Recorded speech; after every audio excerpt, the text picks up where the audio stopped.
Right now, we are on our way to pick up the brand new iPhone 14 Pro Max at the Apple Store here in Philadelphia. I am so excited because we're gonna be trying to play the PlayStation 5 using this phone. I can just sense that this update was fully worth the wait.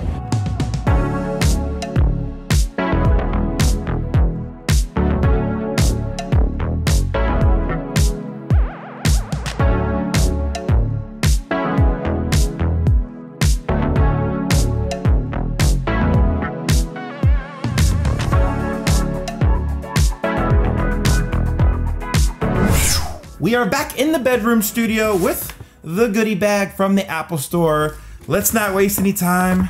Let's unveil this newest iPhone 14 Pro Max.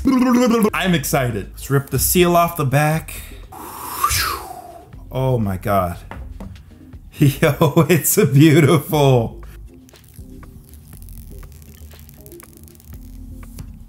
Wow, so shiny.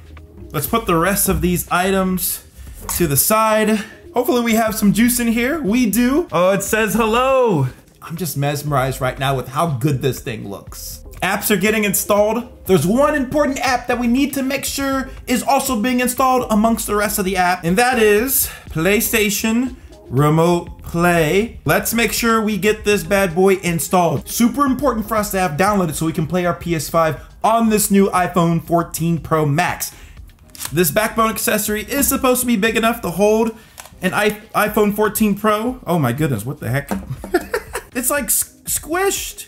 I probably touched something I wasn't supposed to touch, but we're good. We got PlayStation Remote Play installed. We're logged in. We can see I can select my PlayStation 5 or the PlayStation 4. We're gonna go ahead and set this thing up with the PlayStation 5 behind me. And this should all work smoothly because I have my PlayStation set as my primary console and I have Remote Play enabled on the system for my account as well. And look at that. Like I said, that's some pretty good volume there too.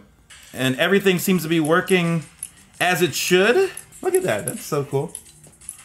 That delay is very minimal. And this held to be true while actually playing the game. I was able to have pretty solid control maneuvering my character to perform different actions such as running, building, shooting players, not just in Fortnite, but in Call of Duty as well. Of course, this won't always be the case for everybody depending on your internet speed, but I did find that I struggled the most latency-wise in Rocket League. It just felt like I had almost no solid control in that game. Switching back to playing directly on my console, my experience was far more superior. I like how this gameplay picture was formed to the middle of the screen, so that way it didn't stretch into where the dynamic island was, and that could just be a little bit of a distraction. On that note about the screen, I'm loving the 120 Hz display on this phone, making everything look so buttery smooth, and I really didn't need to adjust the brightness much to see all the beautiful colors from the Retina display. So I can definitely say so far so good, but there's something else that I needed to check. And that's testing it out away from home. So we're gonna see how Remote Play holds up using the backbone controller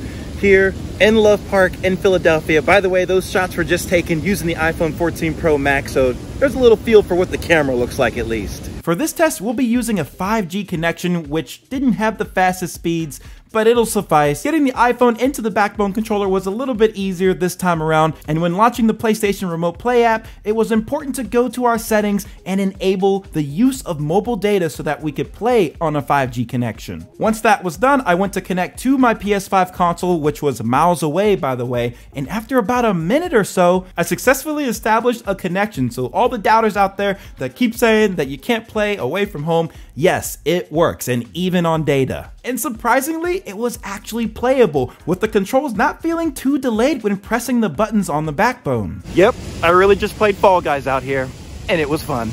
You still have a slight disadvantage if you're playing online multiplayer games compared if you're playing directly on the console. I think for a true practical use for this is to be playing single player or role-based games. That way you don't have to worry about those minor latency issues trying to play online. I just don't think that's really worth it. But playing games like God of War, Horizon Forbidden West, Last of Us, that would be a fantastic experience using this type of setup, especially if you're away from home. If you want to see the details for how you can set up your PlayStation 5 with your mobile phone away from home so you can play your games anywhere in the world, check out this video on screen right now and like the video, subscribe to the channel. I'll see y'all on the next one.